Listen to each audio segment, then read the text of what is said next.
नमस्कार, मेरे YouTube channel फार्मावैन में आप सबका स्वागत है। आज के वीडियो में हम ऑटोक्लेव वैलिडेशन में इक्विलिब्रेशन टाइम के बारे में बात करेंगे। तो ऑटोक्लेव में एक्सेप्टेंस क्राइटेरिया में one of the acceptance criteria आता है इक्विलिब्रेशन टाइम का, और इसके रिलेटेड एक फार्मा फ्रेंड ने क्वेश्चन पूछा था कि इक्विलिब्रेशन टाइम के रिलेटेड ज़्यादा क्लैरिटी चाहिए।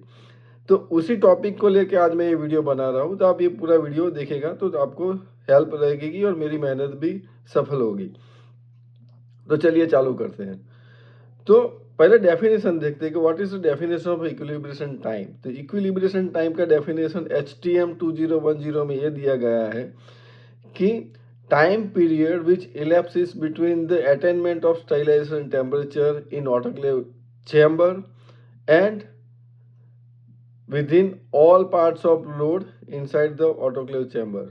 मीन्स कि जो ऑटोक्लेव चैम्बर के अंदर जो टेम्परेचर सेंसर है उसमें टेम्परेचर आ गया, उसके आने के बाद जो हमने सेंसर्स लोड के अंदर रखे, जो थर्मोकपल्स लोड के अंदर रखे, वो सभी लोड आइटम्स में टेम्परेचर आने में जो टाइम जाता है वो टाइम इक्विलिब्रेशन टाइम है।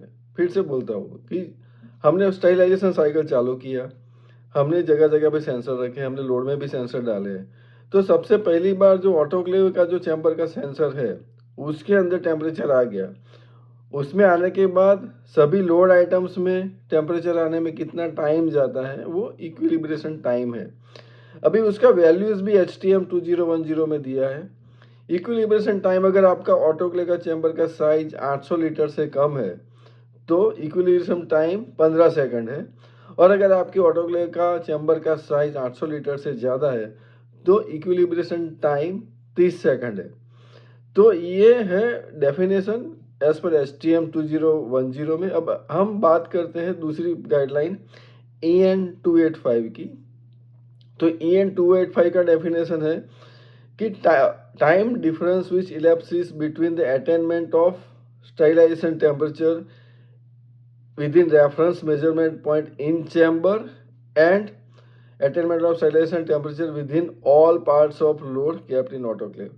तो ये भी सिमिलर वर्ड्स है कि रेफरेंस मेजरमेंट पॉइंट, जो चैम्बर में जो रेफरेंस मेजरमेंट पॉइंट है या चैम्बर में जो सेंसर है जो साइकिल कंट्रोल करता है उसमें टेम्परेचर आ गया, और जो हमने लोड्स के अंदर जो सेंसर डाले, थर्मोकपल्स डाले, उसमें टेम्परेचर आ गया, उसमें जो गैप है वो इक्विलिब्रेशन टाइम है। अभी ये तो हो गई डेफिनेशंस की बात, बट हम समझते हैं कि इक्विलिब्रेशन टाइम इतना इम्पोर्टेंट क्यों है या इसको क्यों हम मेजर करते हैं, क्या सिग्निफिकेंस है। तो ऑटोक्लेव की जो कैपेबिलिटीज है स्टरलाइजेशन अचीव करने की चैम्बर में और सभी पार्ट ऑफ लोड में, सभी लोड्स के अंदर, वो इम्पॉर्टेंट है विथ रिस्पेक्ट टू कि हर जगह पे हमको स्टीम पेनिट्रेशन होना चाहिए, हर लोड में स्टीम जाना चाहिए, एयर रिमूव होना चाहिए, और हर जगह पे हमको टेम्परेचर मिल जाना चाहिए।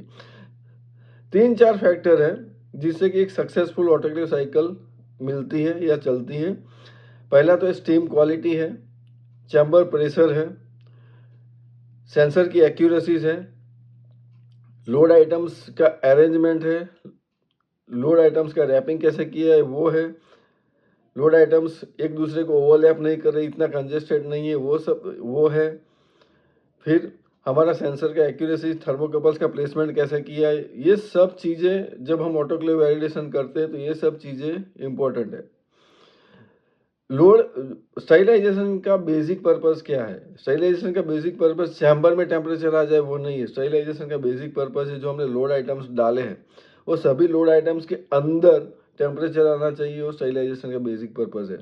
और उसको हम कैसे एंश्योर कर सकते हैं? हम डेली हम साइकिल चलाते हैं उसके अंदर हम थर्मोकपल्स नहीं डालते, हम सिर्फ वैलिडेशन के टाइम पे हम लोड आइटम्स में थर्मोकपल डालते हैं। और मैंने मेरे प्रीवियस वीडियोस में बताया है कि कौन से लोड आइटम में हमको थर्मोकपल्स डालने चाहिए, तो आप वो वीडियोस रिफर कर सकते हो। बट अभी बात करते हैं कि इक्विलिब्रेशन टाइम के रेफरेंस से। तो फॉर एग्जांपल चैम्बर में जो अपना डिस्ट्रीब्यूशन में सेंसर्स है या चैम्बर में जो इनबिल्ट सेंसर है उसमें टेम्परेचर आ गया है, बट लोड के अंदर टेम्परेचर आने में बहुत ज़्यादा टाइम लग रहा है, तो इसका मतलब ये है कि आइदर स्टीम क्वालिटी में कुछ इश्यूज है, आइदर हमारा लोड आइटम बहुत डेंस है, आइदर हमने प्लेसमेंट बराबर नहीं किया है, आइदर चैम्बर में प्रेशर बराबर अचीव नहीं हो रहा है। तो ये सब जो चीज़ें हैं जो इम्पैक्ट करती है stability assurance with in the load, ये सब चीज़ें इम्पोर्टेंट है। और equilibration time is one of the measurement point, कि अगर आपका इक्विलिब्रेशन टाइम बराबर मिल रहा है आपको, तो इसका मतलब ये है कि जिस टाइम पे चैम्बर में सेंसर में टेम्परेचर आ गया, उसके विद इन जो डिफाइंड टाइम दिया है STM 2010 में कि 15 सेकंड अगर 800 लीटर से कम बैच का आपका चैम्बर साइज है, और 30 सेकंड अगर 800 लीटर से ज़्यादा का आपका चैम्बर साइज है, तो उससे क्या होगा कि एक आइडिया आता है कि स्टीम कितना एफिशिएंटली, कितना fast with in the load भी पेनिट्रेट हो रहा है, विद इन द लोड भी कितना फास्ट टेम्परेचर अचीव हो रहा है। इसका रीज़न ये है कि फॉर एग्जांपल हम रूटीन में थर्मोकपल नहीं डालते, हम सिर्फ जो ऑटोक्लेव का जो सेंसर है इनबिल्ट जो कंट्रोल करते हैं उसके रेफरेंस से ही हम साइकिल को अप्रूव करते हैं। तो अगर ऑटोक्लेव के इनबिल्ट सेंसर में टेम्परेचर आ जाता है बट लोड के अंदर आने में बहुत ज़्यादा टाइम लगता है, तो आपका ऑटोक्लेव में 15 मिनट का साइकिल चल जाएगा, बट हो सकता है कि लोड के अंदर जो कंप्लीट 15 मिनट का एक्सपोजर मिलना चाहिए वो आपको नहीं मिलेगा। तो ये एक रीज़न है कि इक्विलिब्रेशन टाइम क्यों हम मेज़र करते हैं, क्या इसका इम्पोर्टेंट है और कैसे वो सिग्निफाई करता है ऑटोक्लेव वैलिडेशन को। तो आशा रखता हूँ कि मेरा ये छोटा सा वीडियो आपको ये समझने में हेल्प करेगा कि इक्विलिब्रेशन टाइम का इम्पोर्टेंस क्या है, हमको क्यों मेज़र करना चाहिए। मेरा पूरा वीडियो देखने के लिए आपका बहुत बहुत शुक्रिया। Thank you very much. और आपको अगर वीडियो अच्छा लगता है तो आप अपने फ्रेंड्स को अपने ग्रुप्स में आप शेयर कर सकते हो कि जिससे बाकी लोगों को भी ये जानकारी मिले। Thank you very much for watching my full video. Thank you.